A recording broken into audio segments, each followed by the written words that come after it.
I'm McKenna, I'm the Summer Reading Club coordinator, and today I have a check-in to look at our chrysalises. Not much has changed since we saw them last, but just as I did check-ins every few days with our caterpillars, I thought I would do the same at least once with our chrysalises because, like I said, not much is changing that we can see, but a lot is actually changing on the inside, and I also have a few storybooks I want to share today. So I want to start off first by showing you the video of our chrysalises right now. So here's an update on the two chrysalises. There's one of them. That's the chrysalis that went in a day later. And this is the chrysalis that went in first.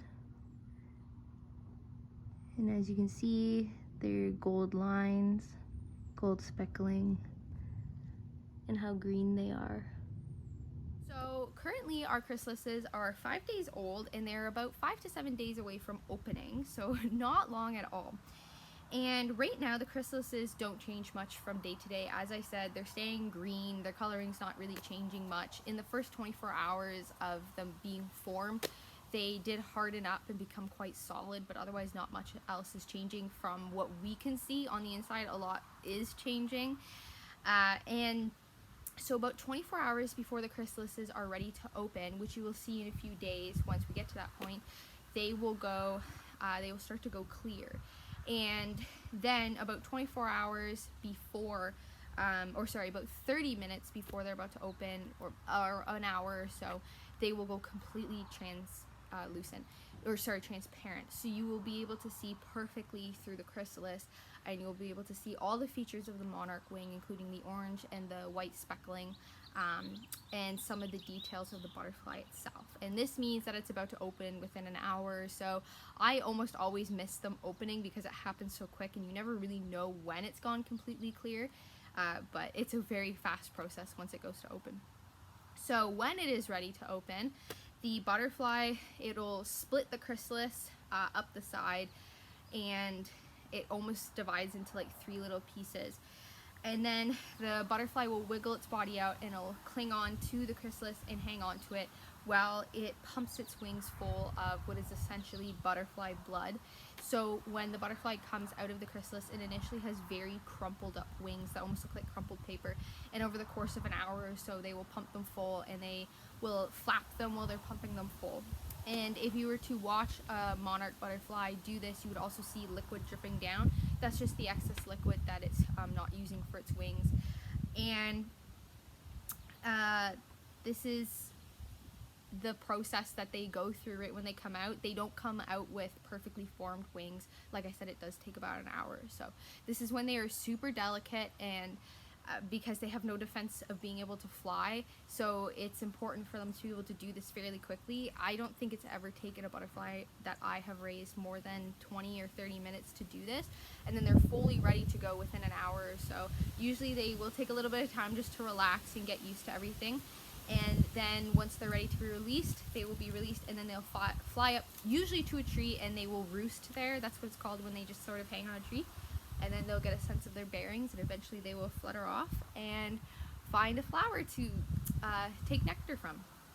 So I will show you a photo and a video now of a transparent chrysalis so that you can see it. The photo is from a few years ago, but it still shows just how clear and how perfect the chrysalis shows the monarch butterfly wings.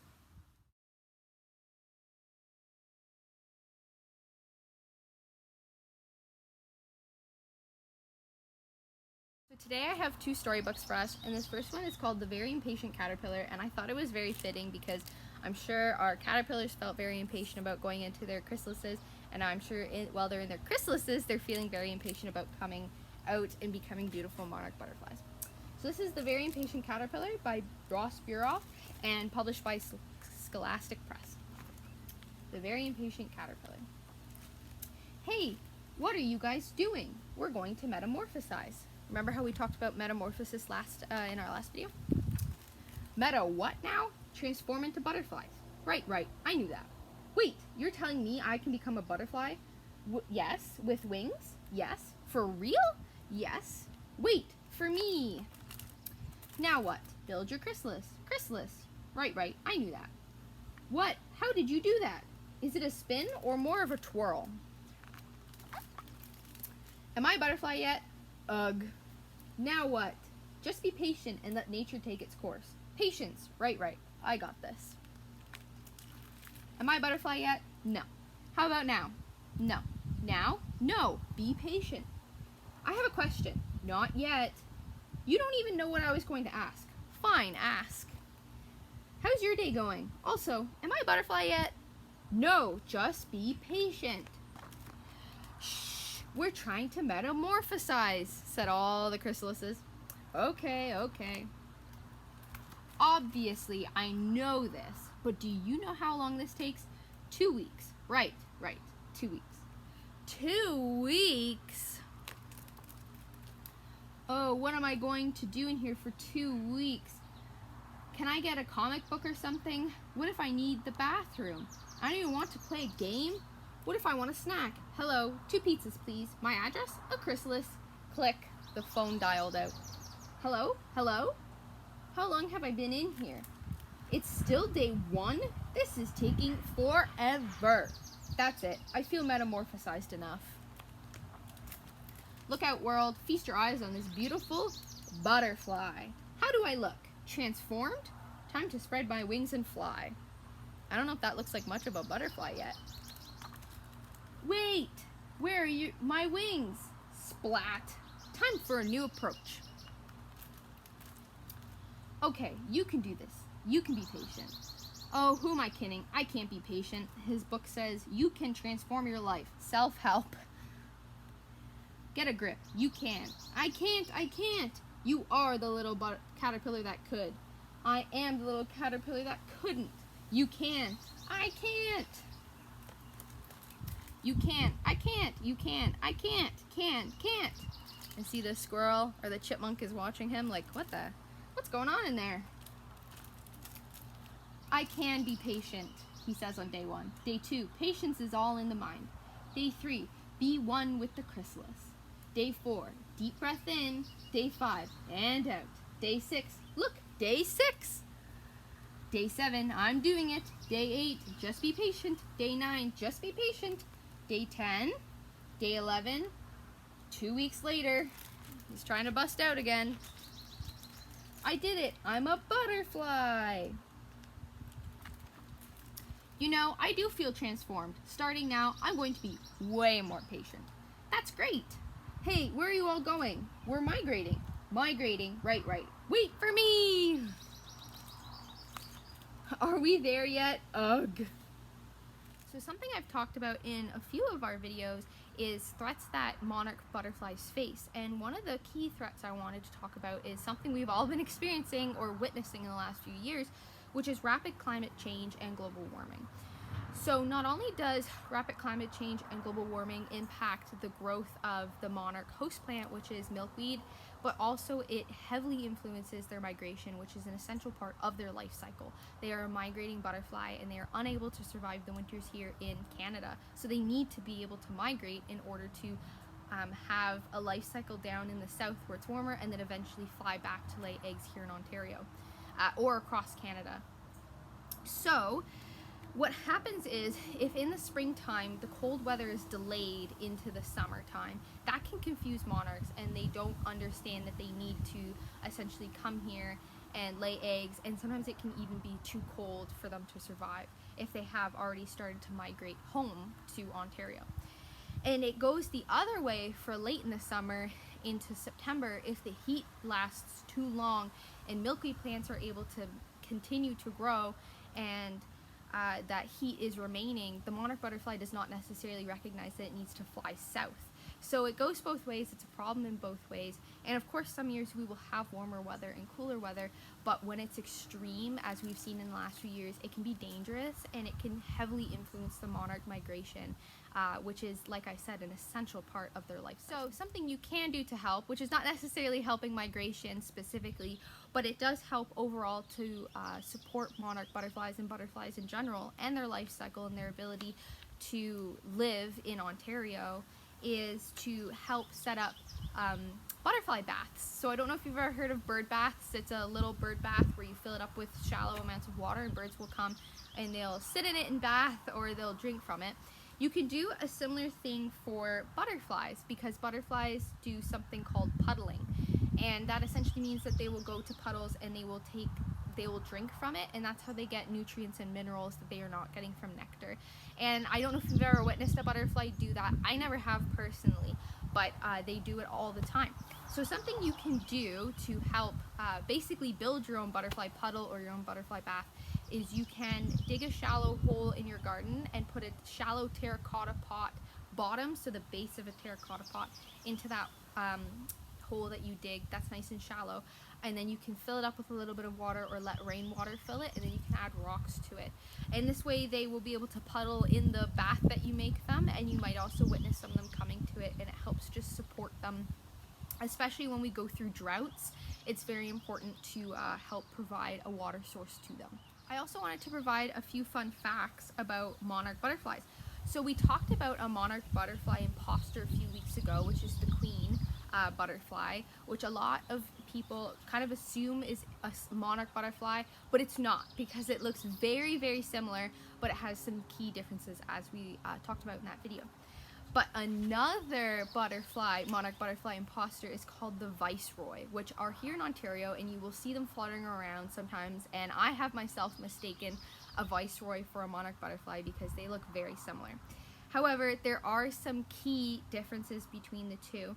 Specifically, when you look at the veins of the monarch butterfly versus the viceroy, they have some very different veining throughout, and that is the key one. But you will only really see that when the wings are open and not when they're closed. So they're pretty good monarch butterfly imposter as well, and they do it for the same reason that a queen does, because it makes them appear like they're poisonous, like the monarch butterfly is. So there's another imposter for you. I thought that that was a fun fact to share. Okay, so our second book is called Butterflies Are Pretty Gross, and it's by Rosemary Mosco, illustrated by Jacob Souva, and published by Tundra Books.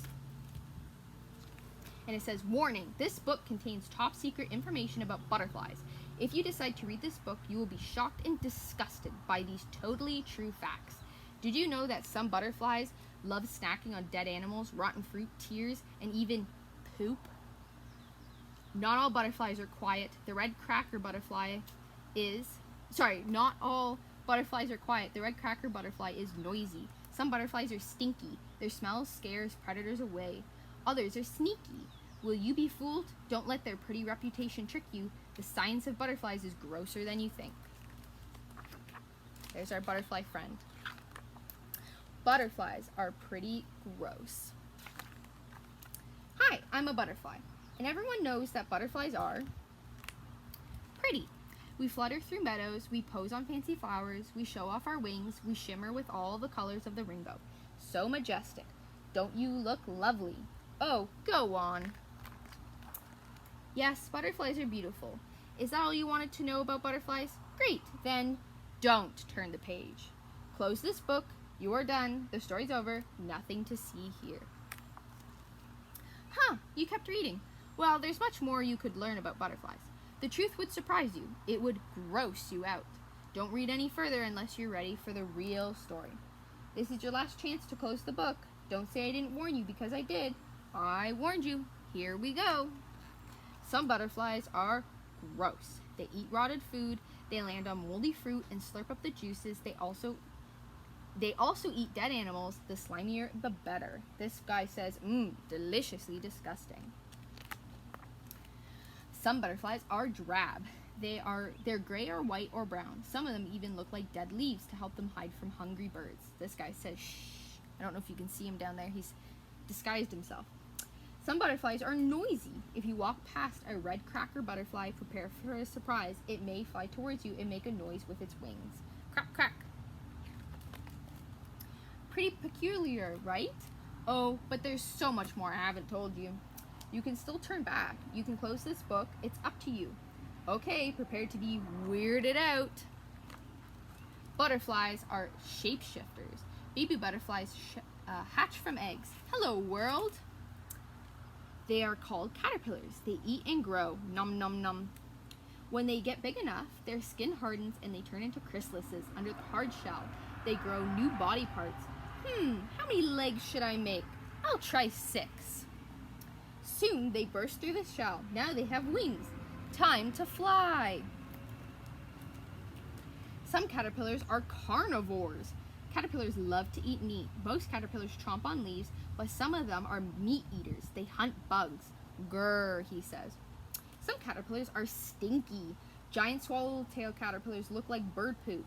When somebody frightens it, the caterpillar sticks out 2 stinky tentacles to scare them away. This friendship stinks, this book says. Some caterpillars are sneaky. The Alcon blue caterpillar smells and sounds like an ant. Ants think that the caterpillar is an ant too. The ants babysit the caterpillar until it grows up. Hey, you're not an ant. No, I'm fraudulent. Well, now you know the truth. You don't have to hear any more. Goodbye, so long, have a nice day. He's walking behind a door that says top secret. Oh, you're still here. Do you want to learn more? Fine, here comes the really strange stuff. Some butterflies have butts that look like heads. This is the red-banded hair streak. Can you guess which end is the front and which end is the back? It's tricky. The butterfly's back wings have fake eyes and antennae. The butterfly waggles its back legs in the air. A hungry spider thinks the butterfly's butt is its head and attacks the butt. The butterfly escapes, sometimes leaving part of its butt behind. He says, "Fooled ya!" Butterflies taste with their feet, as we are going to learn today. A monarch butterfly mom stomps on a plant to taste the leaves. If they're yummy, she lays her eggs on them. She's making sure that her babies have lots of food to eat once they hatch. My feet say it's sweet. What if your parents stuck their feet in your cereal before you ate it? Ew. There's somebody's foot in cereal. Some butterflies eat poop. They snack on salt and other tasty stuff from big piles of animal dung. And this guy says, I sure love a poopy picnic. Some butterflies drink tears. They sip the water from drips from an animal's eyes. Tears are salty and they need salt to stay healthy. And there's the butterfly taking sips off of the turtle's eyes. Well, now you know the truth. We butterflies are complicated. We're gross, we're amazing, just like you, and just like you, we're beautiful too. There's all the beautiful butterflies. There you go. And on the back he says burp. Okay, and 2 more fun facts for you, just because I have so many today. And so another fun fact is that monarch butterflies actually have slow clapping wings compared to other butterflies, as their wings only clap 12 flaps per second, which seems like a lot to us, but in the butterfly world that is considered a slow clapping or slow flying or slow flapping butterfly. Another fun fact is that monarch butterflies taste and smell with their legs. So they actually have their smell and taste receptors on their legs, and to the human eye they sort of look like little hairs. And so when they step into pollen and flowers, they're actually tasting and smelling with their legs, and then they'll put their proboscis, which, as we talked about a few videos ago, is basically like a straw, and they will put it into the plant to gather some nectar. So that's all I have today for our check-in on our chrysalises. We only have 1 video left, and I'm getting super excited to see our 2 monarch butterflies. I'm excited to see if they're males or females. I'm also really excited to see when they open. I'm not sure if they'll open on the same day or if they'll be days apart, because the chrysalises formed a few hours apart. So I hope that you will stay tuned, and I hope that you enjoyed today, and I will see you in a few days for our last video where we release our monarch butterflies. Bye.